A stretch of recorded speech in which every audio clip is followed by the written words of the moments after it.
Hello and welcome back to Slightly Twisted Female. I'm your host, Brittany Rue. Please like, share, and subscribe. I need help with the ever-oppressive algorithm that, as we know, censors a lot of gender-critical feminist content. So I really rely on grassroots support. If you can support the channel monetarily, it would really help me and my family. I want to give a big thank you to those who have sent me donations through PayPal, who have supported the channel and my work through monetary donations. Your support really means a lot. It allows me to be able to justify, taking extra time to do this sort of work that I think is important. I want to leave this legacy for my daughters. I want to leave this legacy for other women who feel like they can't speak up. I want to be able to continue to do this work, so your support really helps. Before I get into the second part 2 of the Dana Rivers episode, I wanted to revisit the post that I had made in regard to motherhood and as what I feel is a blind spot of radical feminism. And I avoid talking about radical feminism because I just feel like sometimes it stirs up a lot of unnecessary back and forth. And I took the words radical feminism out of my intro just because I felt like a lot of times the topic was being derailed, from the sort of bigger issues. But what I want to make clear is that I do derive a lot of my understanding and a lot of my activism from the teachings of radical feminism. I'll always acknowledge that and pay homage to it. The radical feminists on social media, on the internet, who are blogging, who are making videos, who are talking, who are writing, that have really informed me. And sometimes I'll get comments saying like, oh, well, have you read this person or that person? And is great. And I think it is so important to have a sort of historical foundation. I think that the way that we read and consume literature in 2022 is really different from the 70s, where, you sit and you're reading, hard copy books. I think that we are constantly reading. We're just reading in a different format now. And I'm inspired by so many activists and women online, and that's my access to feminism. And I've identified what I believe is a blind spot in feminist critique, and it's motherhood. And my work has always centered around mothers, giving birth, raising children, the whole perinatal period. From the time that I graduated college, that's been my focus. And so it only makes sense that would continue in any sort of work that I would pursue. Feminism or motherhood would still be, an important framework that because it's my own personal experience. I'm the mother of 4. It's my professional experience.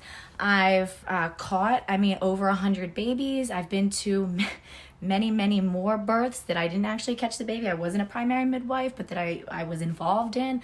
I've supported many, many other families through breastfeeding support, childbirth education, just perinatal support, photography, birth photography, maternity photography. So this is just, it's my passion.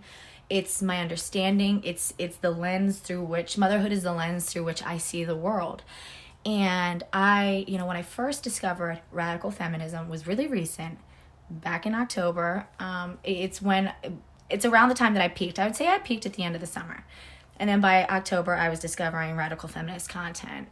It resonated with me really deeply, and it articulated things that I was already beginning to tap into on my own. And I always feel like a truth is universal or has legitimacy when you come to a conclusion on your own, independent of, other influences, and then you see that conclusion articulated by somebody else. That's a really strong, powerful moment, and it encourages you to want to seek it more. So one thing that I had really tapped into, 2 major things that I had really begun to tap into prior to discovering radical feminism was, 1, the sweeping, damaging, dangerous, and harmful impacts that pornography has had on modern Western civilization and the world. Your brain, it's a pretty important organ in your body, right? It's the control center for everything your body does. It's only 3 pounds, but eats up 20% of your body's oxygen and blood circulation just to operate. But did you know your brain is plastic? I don't mean that your brain is made of polyethylene. I mean that it's pliable, moldable, always changing. This organ of 100 billion neurons is always making new connections. And science is now telling us more about the correlations between using pornography and changes that are present in the brain. Using porn triggers nearly identical neurotransmitters and hormones as having sex, but the effect can be very different. For instance, when you're starting to get turned on, dopamine is released, which creates a state of tension and focus, a gotta have it feeling, giving a neurological feel-good reward for more of the activity.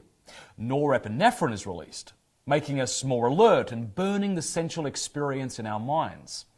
As you reach the moment of orgasm, oxytocin and vasopressin are released, and these bond you to the person or object that's causing the arousal. The body also produces natural opiates, giving a sensation of euphoria and release. Then serotonin is released after climax, bringing a feeling of calm, well-being and satisfaction. The same hormones and neurotransmitters are released during the viewing of porn.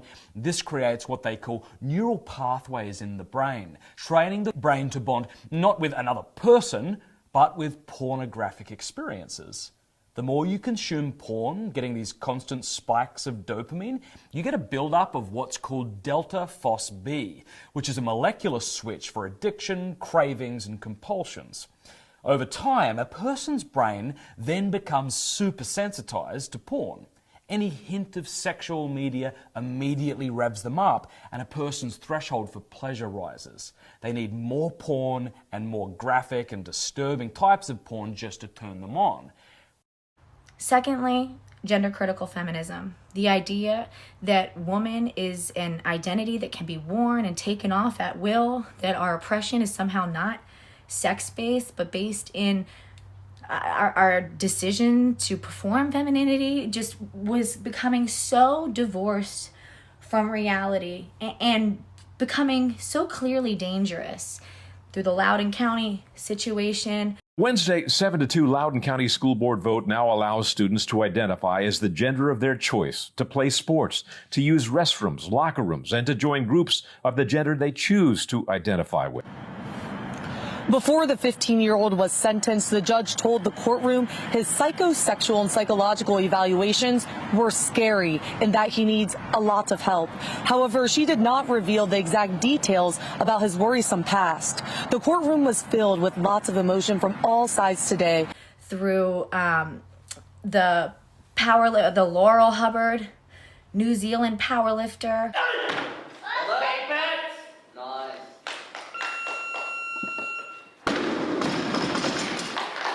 Laurel Hubbard is making history as the first transgender athlete to compete at the Olympics. Before transitioning in 2013, the 43-year-old competed in men's weightlifting competitions. And the International Olympic Committee issued guidelines allowing any trans athlete to compete as a woman, provided their testosterone levels are below a certain rate. Advocates for the transgender inclusion argue the transition process decreases that advantage and that physical differences between athletes mean there is never a truly level playing field in sports. Through Fallon Fox.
just tried to finish it the way Tamika just lost her last fight. That was how she lost it, was with the same knees. She like tried to learn from the chick who beat her. Damn, I can't believe this is going like this. Are you kidding? Are you kidding me? She's giving up. Let's go, Tamika!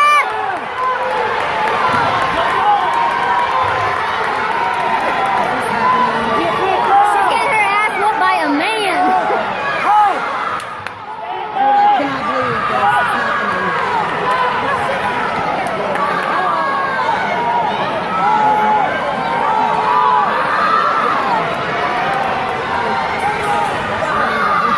Get up! There's security. Throw her back. Come on, Tamika! They are I done. cannot believe that shit just happened. She is bleeding everywhere.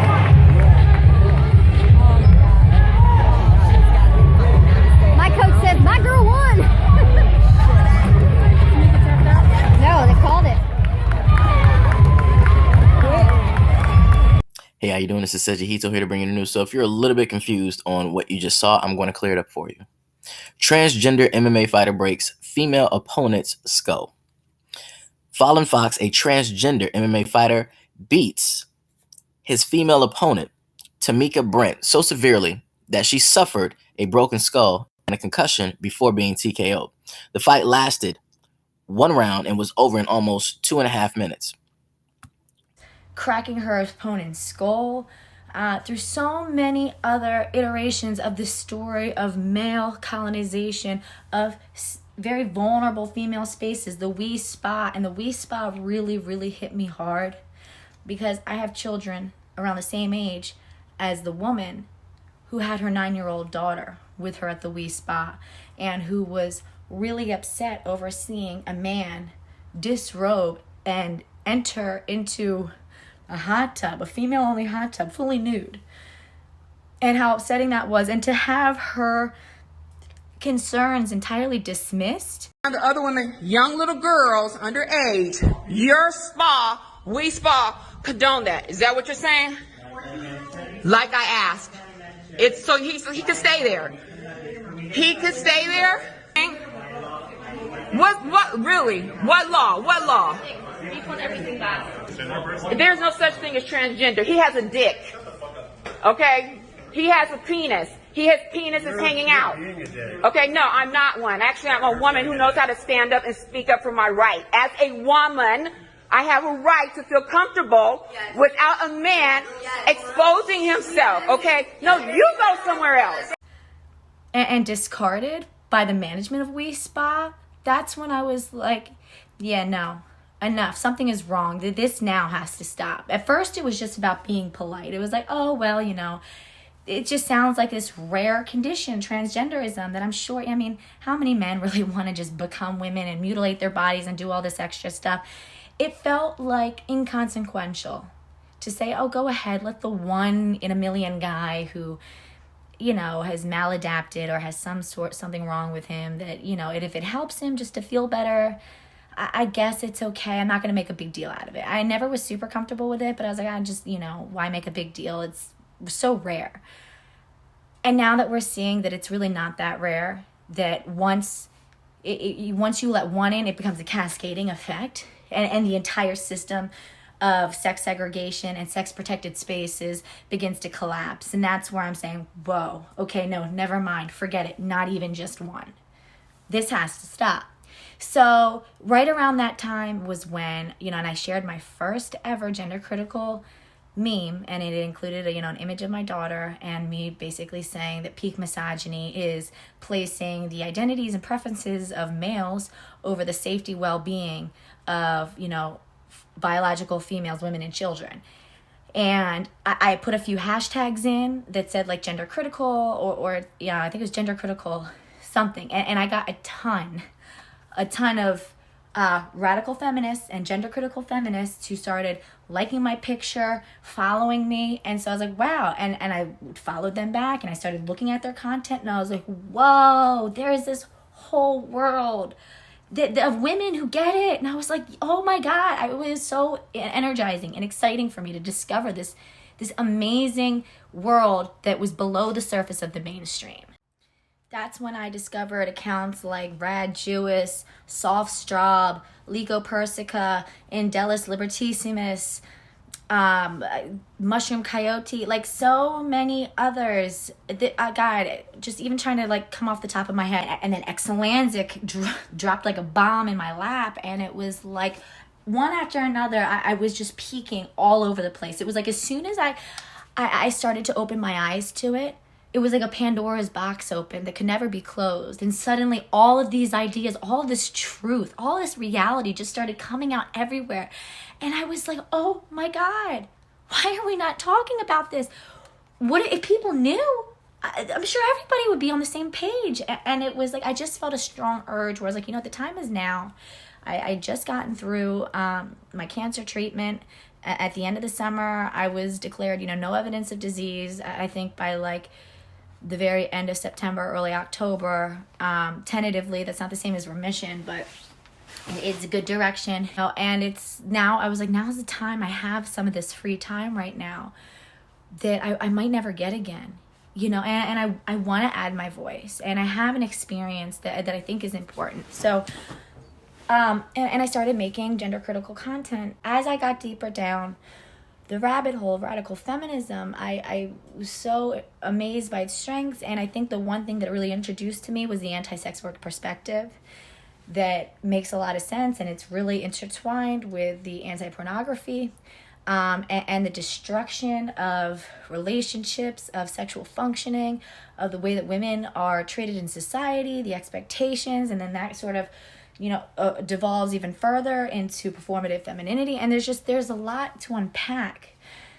And I think, you know, as I went through it, and it was important for me to realize that there were certain aspects of radical feminism that didn't seem to fit with what I know is right, for example, you know, women who have chosen to be mothers. And I realized that one of the shortcomings of radical feminism was one shared by liberal feminism and most other branches of feminism that I've ever discovered, was its lack of awareness of mothers, the needs of mothers, how the needs of mothers sometimes may be almost contrary to, you know, teachings directed at childless women. And I realized that women who are mothers needed representation.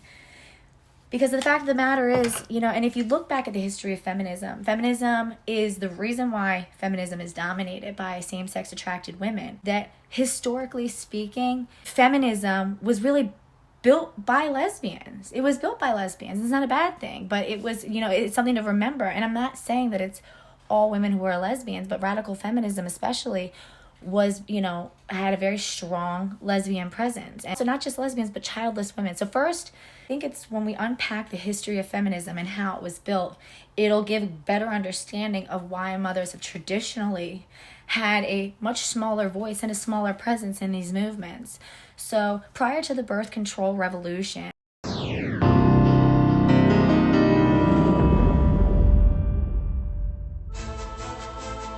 the little pill with a big effect. In 1961, a compound called Anovlar goes on the market in Germany. The name means no ovulation. In the package insert, it said that it should be used for menstruation complaints.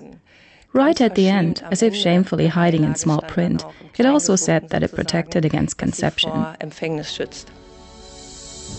first, the family planning pill is only available for married women with many children, or else, as is widely feared, a collapse of decency and morals would ensue. I reject the pill for young girls. Young girls should first practice abstinence in order to use it later when it's called for in marriage. I think a girl who takes the pill is immoral. I'm for the pill. I think if used correctly by young people, it can prevent a lot of misery. When young people succumb to their feelings, they may have children they can't look after because they are too young. I think if youngsters take the pill, sexuality will go out of control, and you can forget about love. It puts love on autopilot and ruins morality. That is the way the Catholic Church sees it too. Pope Paul VI explicitly opposes the pill as a birth control in his encyclical Humanae Vitae on the regulation of life. At the same time, in 1 out of 3 marriages, the bride is already pregnant. Illegal abortions, often under life-threatening conditions, are routine. In spite of these risks, hormonal birth control is hardly used. It takes the political breakthrough of the late 60s for the pill to be accepted. I'm part of the generation that can remember the time before the pill. There were women in a permanent state of fear of an unwanted pregnancy. It really was a revolution for us. Free love and free sex is the motto of 68. Instead of standing in front of the stove, more and more young women enter the universities. The pill becomes a symbol for a new, determined generation of women. It's a revolution with side effects. At first, there was relief about the pill, but it slowly became clear to women more aware that the pill also had disadvantages. Feminists criticized it very early on, at the beginning of the 70s, and the pharmaceutical industry took notice. Nowadays, the dose is as small as possible. Today, more than 100 million women protect themselves with the once so controversial pills. Yeah, it's also important to understand the evolution of the institution of marriage, for example. So prior to the birth control revolution, marriage was really a way to solve for our lack of control over our fertility, other than just gatekeeping sexuality. And knowing that, once young women became sexually mature, there was a strong drive to want to be sexually active. And prior to having social welfare bill passed by, Theodore Roosevelt, after the Great Depression, there was the social welfare, basically the creation of social welfare in the United States. And that's when we started to see things like SNAP benefits, food stamps, welfare.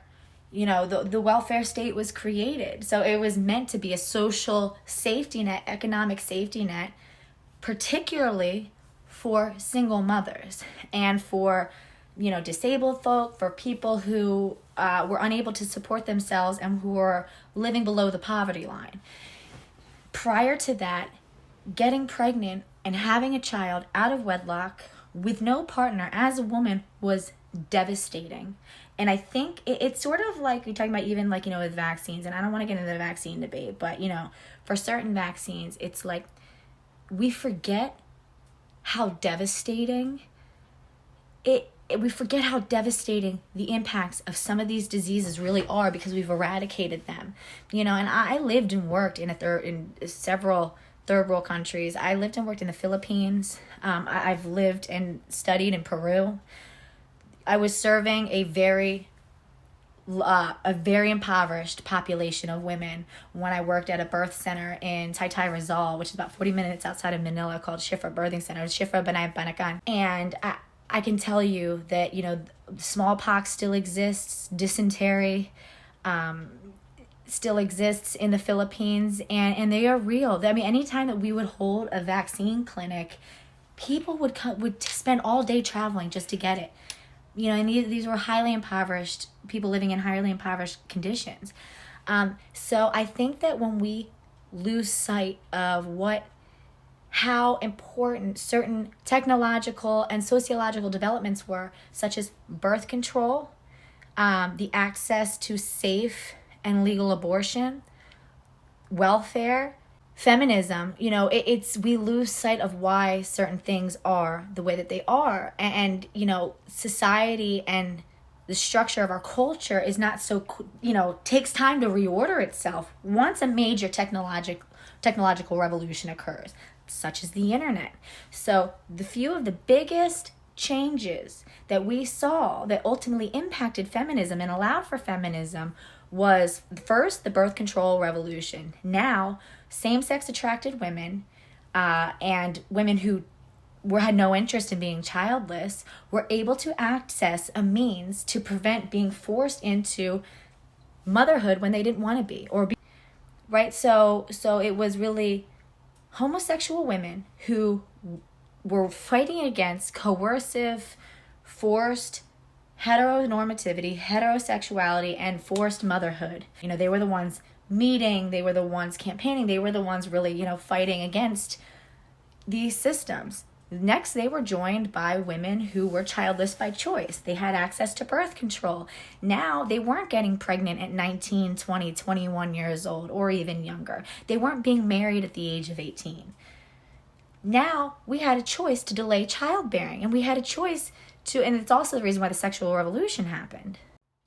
So, first, and before we had things like a strong adoption process in the United States, most same-sex attracted women were not becoming mothers.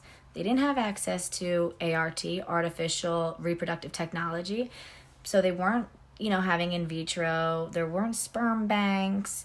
There was not, a foster care system. There was not, adoptions were informal, usually done between family members. So the vast majority of same-sex attracted women who were not in compulsory heterosexual relationships were not becoming mothers. So first it started with the childless lesbians who really led the biggest movements of second wave feminism and spearheaded the branch of radical feminism. So it's about the time in the 70s when radical feminism split with liberal feminism.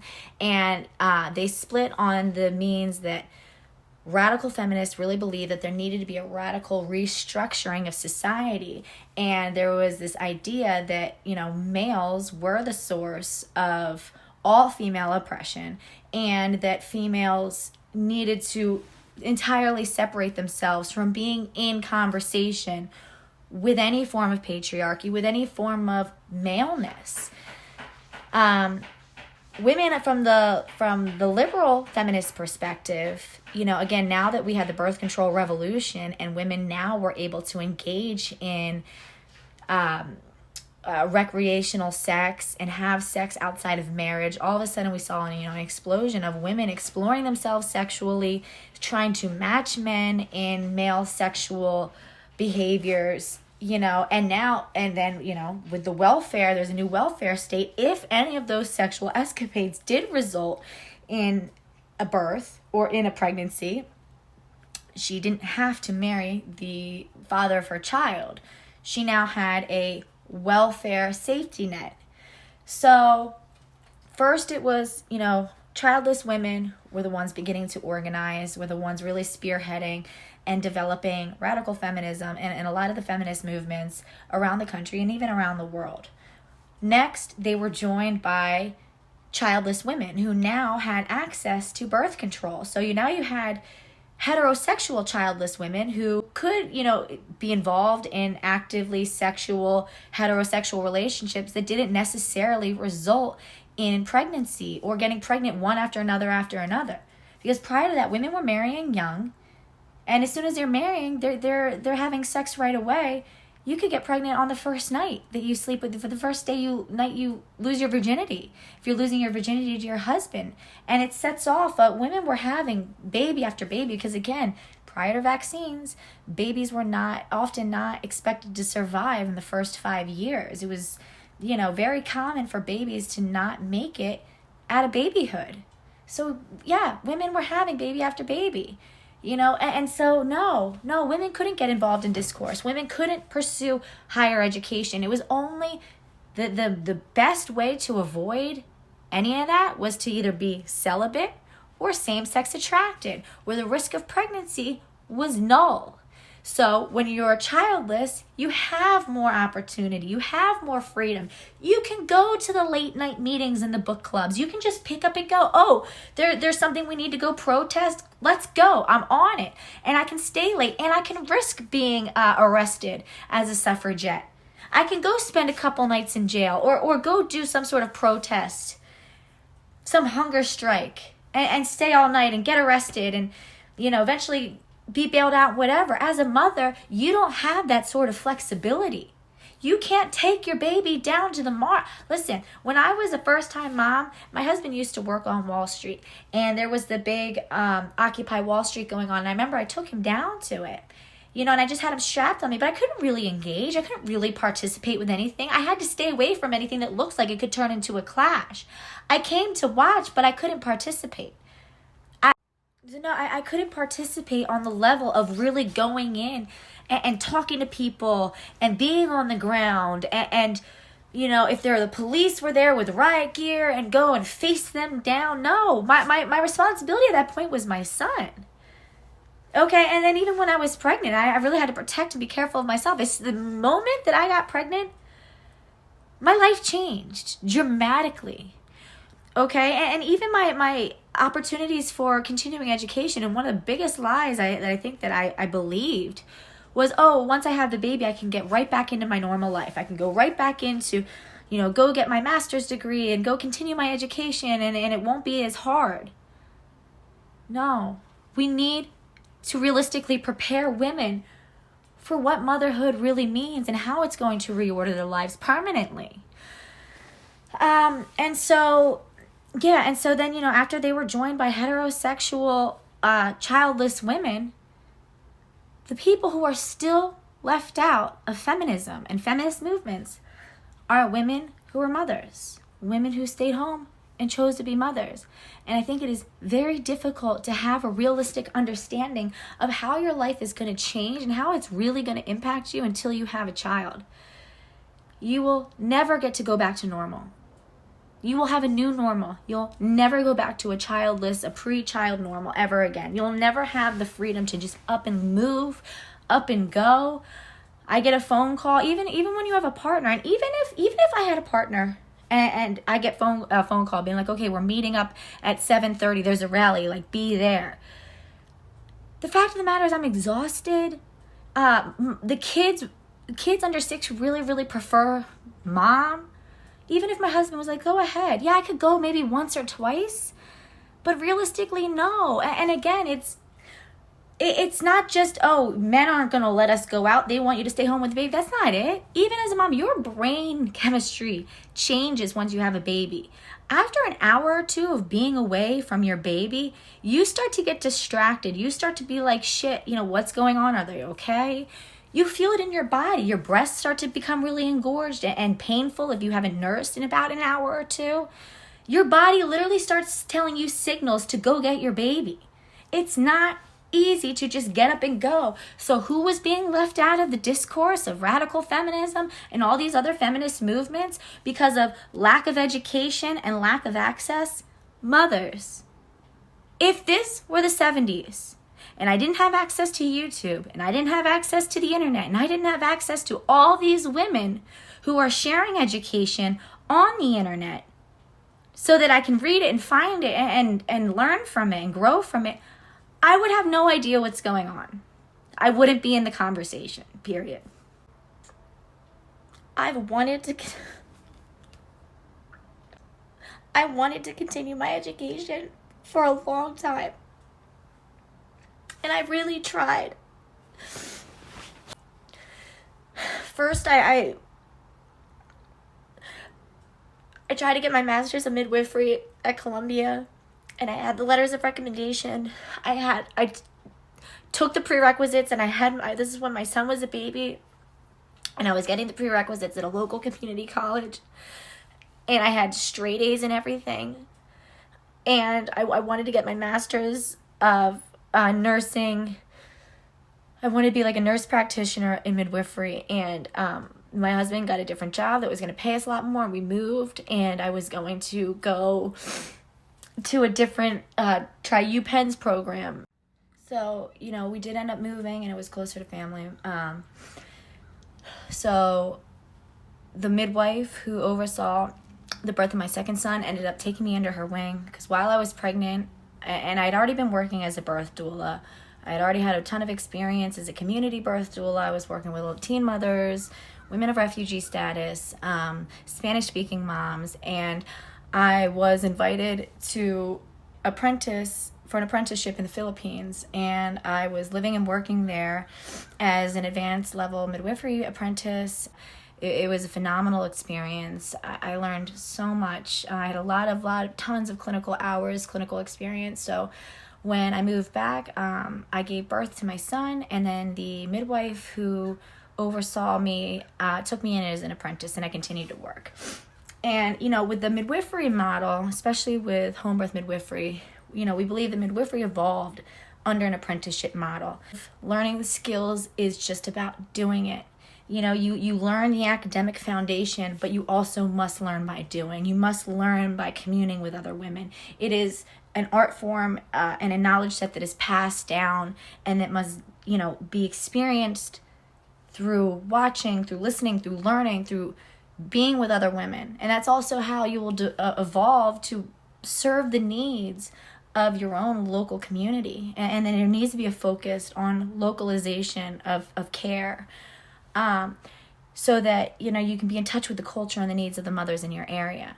And I really thought that was a powerful and important model, because the hyper academic, over medicalization model of, only learning through a book and then trying to apply it to living bodies is what's led to an over medicalization of birth, and is the just almost the rape of female bodies. I mean, the over surgery, the over intervention. We're destroying women's bodies, their ability to function sexually, their ability to give birth, their ability to heal. We have to work, we have to share information in a multitude of ways and not just studying. So it's hard, because a lot of times I'll get comments saying, well, you need to study, this person and that person. And I learn by being in the world. I learn by listening. I learn through YouTube. And so, prior to the internet, prior to birth control, I might still be getting pregnant. I might have had more babies by now had I not had access to birth control.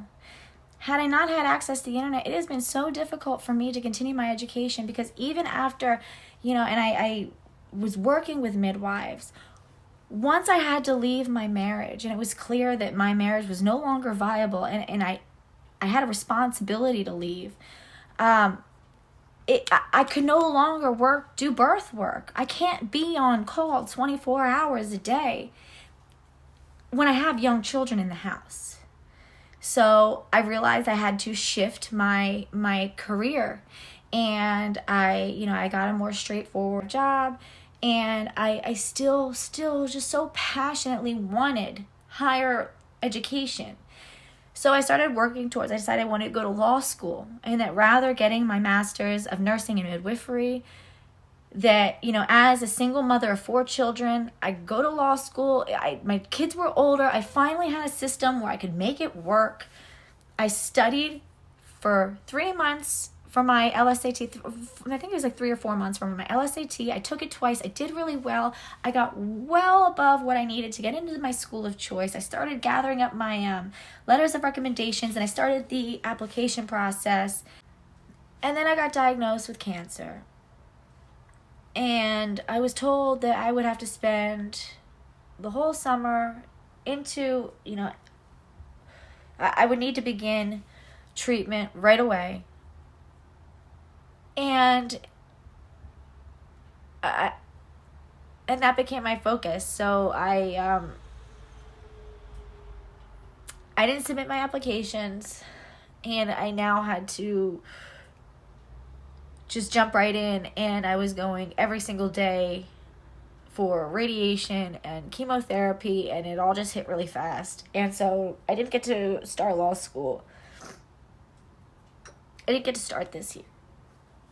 So I have been declared no evidence of disease since around October, and I decided to use this time where I'm not working for a little bit. I'm just still letting my body heal. I'm still in pain. It takes a long time to heal from radiation. Where I wanted to just still do something because I knew I was supposed to be in school. So I decided to start a YouTube channel. And this is something that I know I could spend my time doing, that I felt like was important. And I'm grateful, and I realize that the only reason that I can do this is because of the internet, because of YouTube, because of Instagram. And it seems trivial.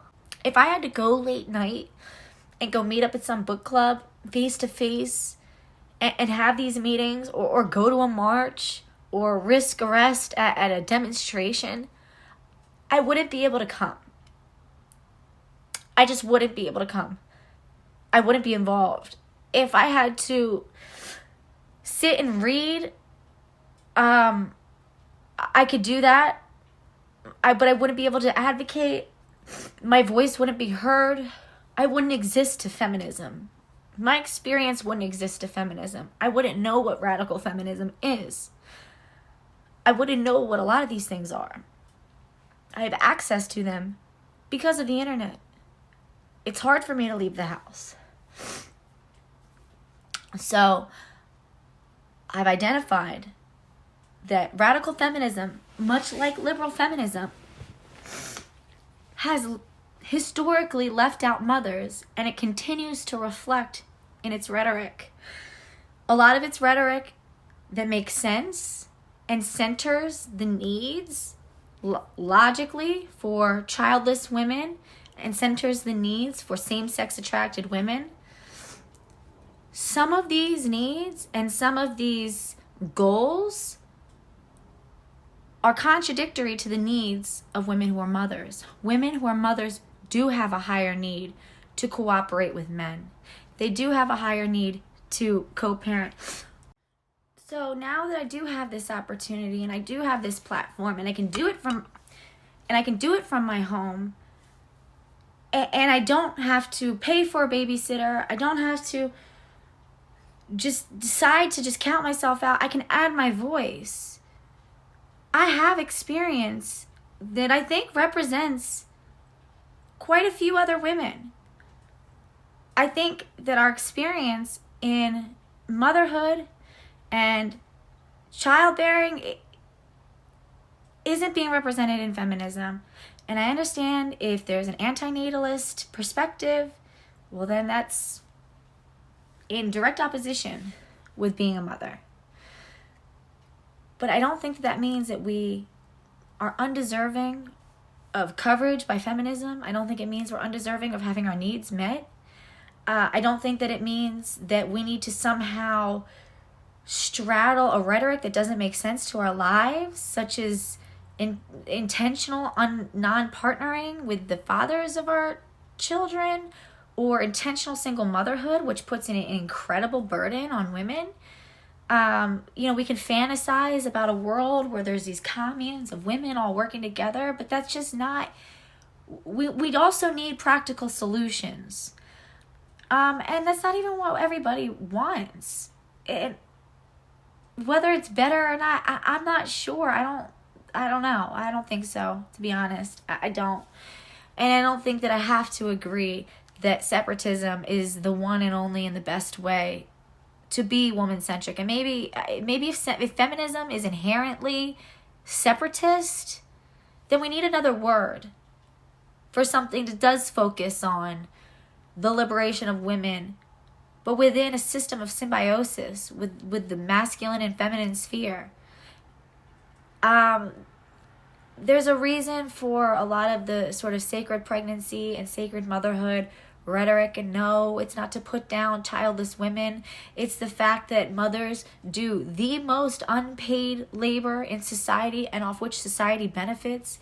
Your doctor, your lover, your teacher, your bus driver, your trash man are virtually all the product of unpaid labors of mothers.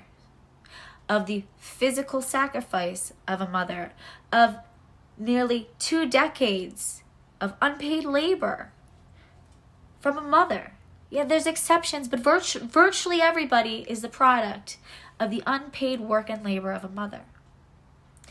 So you're benefiting from mothers, whether you want to acknowledge us or not, center us or not. And the fact of the matter is that we need community support. We need to center and recognize that our contribution matters and that it is important.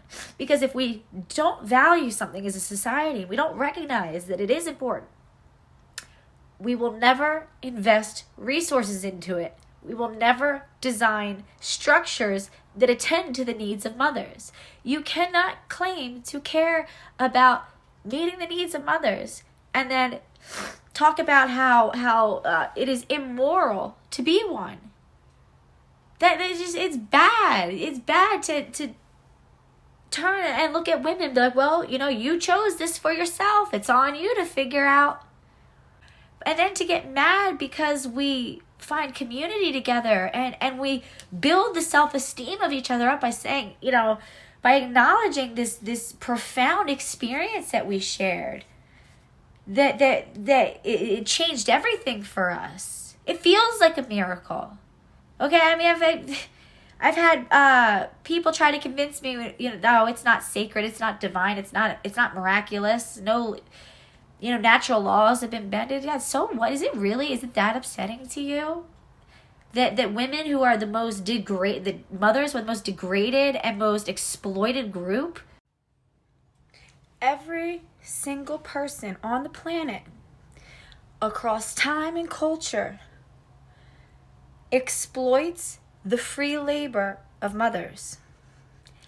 Man and woman, every single person exploits the free labor of mothers.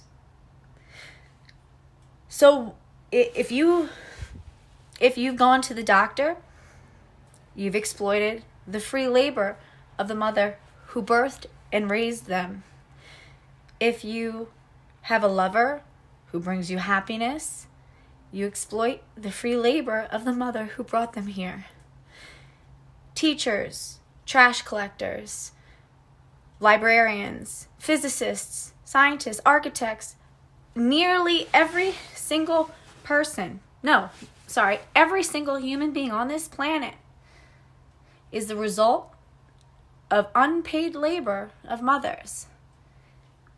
Even a surrogate mother, even if she's technically paid for bringing forth life, there is no payment enough to make that sacrifice. And virtually everyone is, and every person who is raised by a mother, which is virtually everybody, and I say virtually because it means it allows for there to be exceptions, is the product of unpaid labor of parenting, of mothering. And mothers will virtually always take the lion's share. And so I posit to you, if you are offended that mothers seek to re-energize and reaffirm their purpose, their worth, their sense of value by celebrating together their accomplishments, and you find that offensive, I posit that you need to check yourself and ask yourself, what is so offensive? And what do you have to owe to women the free labor of mothers? Not just women, but mothers. Men and women exploit this free labor. The well-being of all of mothers is the responsibility of everybody in society. Up until this point, we have not had good representation of the needs of mothers. And the fact of the matter is that there are certain groups within feminism and within women who have competing needs. If we center the needs of all heterosexual women, then the needs of same-sex attracted women will be harmed and they will be ignored. Okay? Same-sex attracted women and heterosexual women have a lot of overlap in their needs. But they also have certain needs that are not only divergent, but in some cases mutually exclusive. Same thing with mothers versus childless women. That is why I posit to you that if we want to make, if the goal of radical feminism is truly the liberation of women, we need to accept the fact that women are not a monolith and that there are needs of certain groups that compete. And that does not mean that it excludes one or the other from the umbrella of feminism. What it requires is specialization. That these groups are allowed to diverge on certain issues when their well-being is at stake. It is not in the best interest of mothers to propagate an antinatalist rhetoric. It is not in the best interest of mothers to propagate a separatist rhetoric. No, women should not be aspiring to begin motherhood as a single mother. I have tremendous more hardship as a single mother than I do as a partnered woman.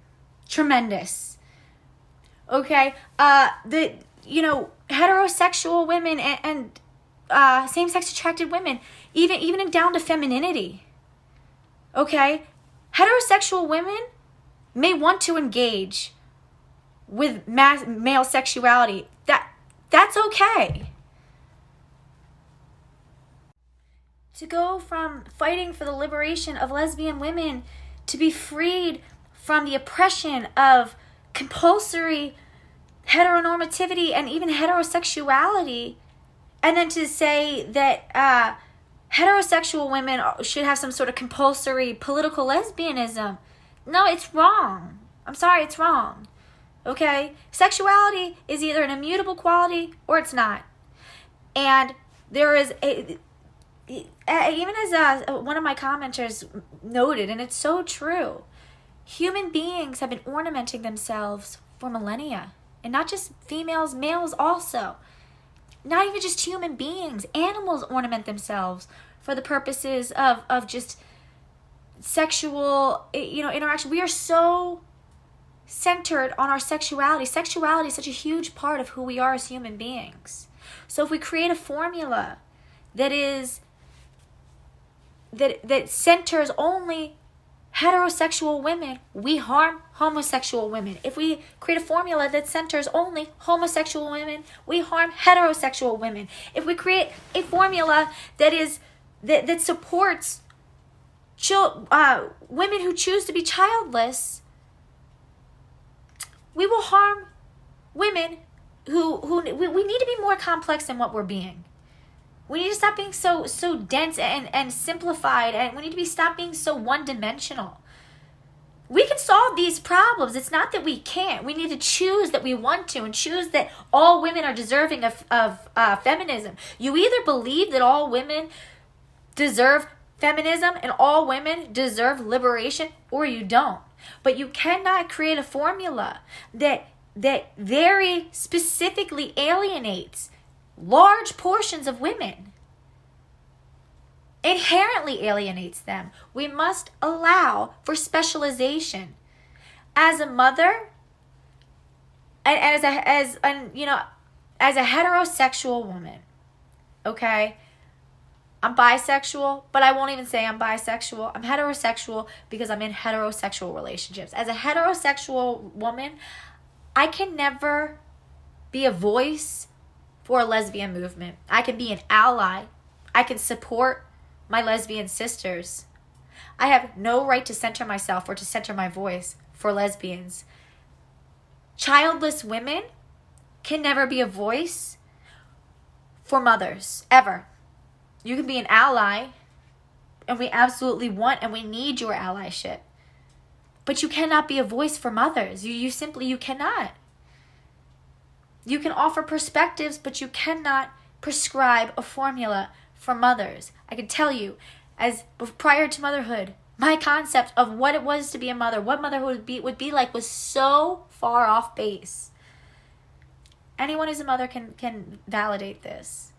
It really does take becoming a mother to have even a modicum of an appreciation for the needs and the conditions that will liberate mothers. Single motherhood does not liberate mothers. As much as you want to validate your own desire to be unpartnered again, We need to really get to the core. Why? What is the agenda? What is the goal? We need to recognize that within feminism, that there will be competing needs. And this does not eject entire groups from feminism. Allow there to be specialization. I am not a radical feminist. Like I said, until future notice, until I see that there's a space for me, as of right now, there's clearly not. I draw from radical feminism. I'm grateful for radical feminism. I center mothers. My feminism centers mothers. My whole life has centered mothers and motherhood. And I see that there is a desperate need for motherhood representation within feminist movements, within feminist rhetoric. And I am more than happy to help begin that, to help begin a feminist perspective of motherhood.